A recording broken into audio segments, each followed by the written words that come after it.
이번 추석은 코로나19 이후 처음 맞는 명절로서 불가피하게 이동하는 경우 대중교통보다는 자가용을 이용하겠다는 국민들이 늘었다고 합니다. 떠난다는 설렘도 잠시, 고속도로에 진입하자마자 꽉 막힌 도로를 보면 한숨부터 나옵니다. 출근 퇴근길의 일반 도로면 신호 때문에 막히는 건가? 라고 이해라도 할 텐데 도대체 신호가 없는 고속도로는 왜 막히는 걸까요?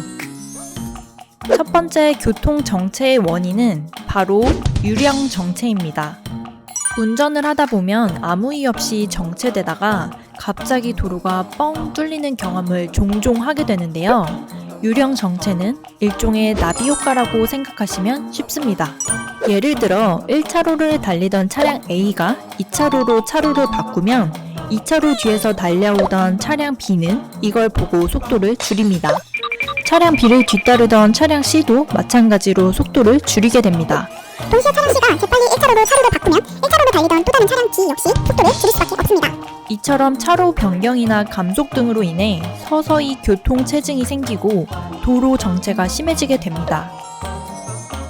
두 번째 원인은 운전자의 반응 속도 차이입니다. 앞차가 멈춘다거나 옆 차선에 차가 끼어드는 등 갑작스러운 상황에 운전자들은 각기 다르게 반응할 수밖에 없습니다. 사람마다 반응 속도에 차이가 있기 때문이죠. 앞차 운전자가 차선을 바꾸거나 속도를 조금만 줄여도 뒷차는 속도를 줄였다가 다시 속도를 내기까지 시간이 지체됩니다. 이 여파는 도미노처럼 뒤에 영향을 미치는데 멀리 떨어져 있는 차는 앞에 무슨 일이 일어난지도 모른 채 막힘으로 고통받을 수밖에 없습니다. 마지막 원인은 1차로의 정속 주행입니다. 고속도로의 1차선은 추월 차선으로 지정된 지 오래지만 규정 속도 또는 그 이하로 정속 주행하는 운전자들을 꽤 볼 수 있습니다. 1차로 정속 주행은 차량 흐름을 방해할 뿐만 아니라 추월 사고를 유발할 수 있습니다. 이 밖에도 교통 정체와 관련해 옆 차로의 차가 내 차보다 더 잘 달리는 것 같다는 생각도 다들 해보셨을 겁니다. 실제로 옆차가 더 빠른 상황도 있겠지만 대부분은 인지적 착각에 따른 것이라고 합니다.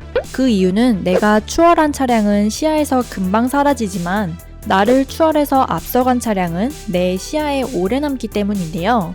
이렇듯 손실에 더 민감하게 반응하는 것을 손실 혐오 심리라고 합니다. 고속도로 정체에 대한 궁금증이 풀리셨나요? 나의 작은 행동이 교통 정체를 줄이는 계기가 될 수 있다는 점. 편안한 고속도로 여행을 위해 오늘부터 실천해보면 어떨까요? 이번 영상이 유익하셨다면 구독과 좋아요 버튼 눌러주세요.